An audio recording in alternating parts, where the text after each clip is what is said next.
How long did the 100 Years' War actually last? The answer is complicated.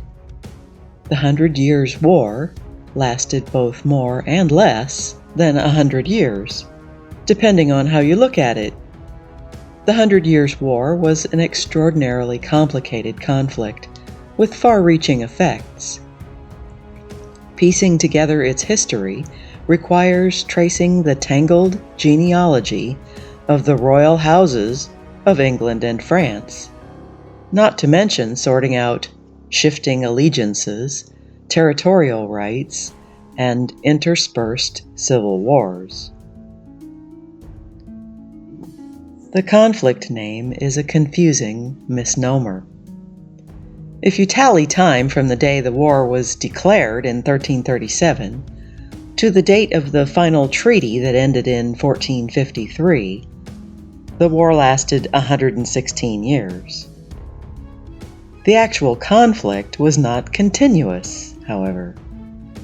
There were several periods of declared peace, when there were years between active campaigns.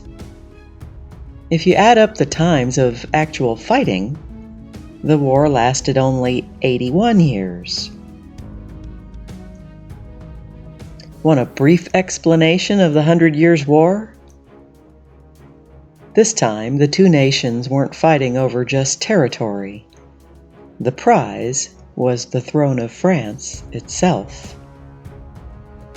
The last king who ruled France's House of Capet died without a son, and two royal families vied for the open crown. The House of Valois was a junior line of the royal Capets. It descended from the younger brother of King Philip IV. The House of Plantagenet, the ruling family of England, held its primary claim to the French throne through English King Edward II's queen, Isabella of France, who was Philip IV's only daughter. When she married Edward, a clause in her marriage contract stated that her sons would be in line to inherit both the French and English crowns. When her last brother, Charles IV, died without a son, Isabella claimed France for her son, Edward III, by right of this contract. As Philip IV's grandson, he was the only male directly descended from the House of Capet's senior line.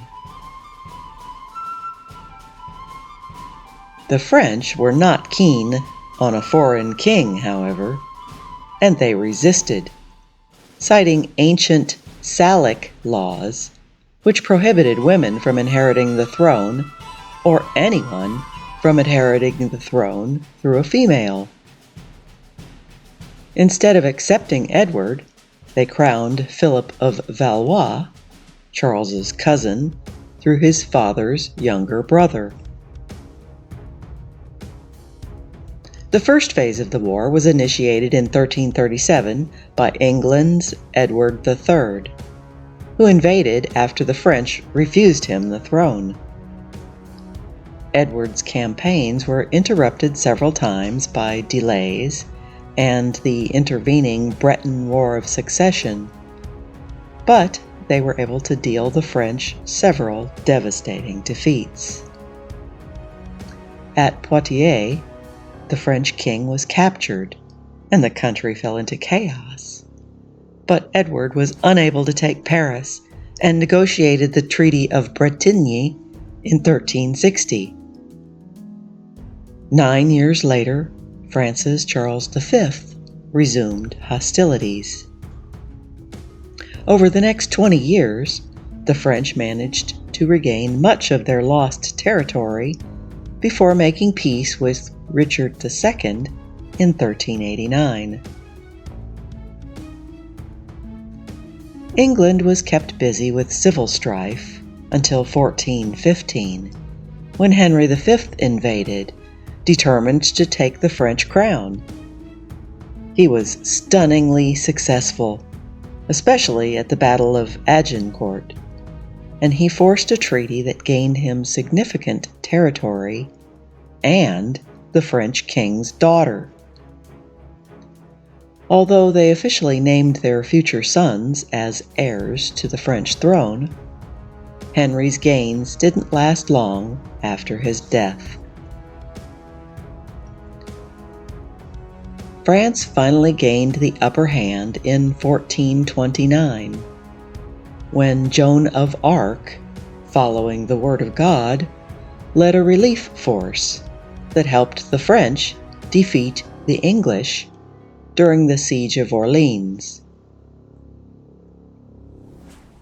Over the next 25 years, France continued to see victory after victory until the English were finally forced to abandon all of France except for the region around Calais. So, what impact did the war have? It definitely advanced the concept of French and English nationality and rivalry.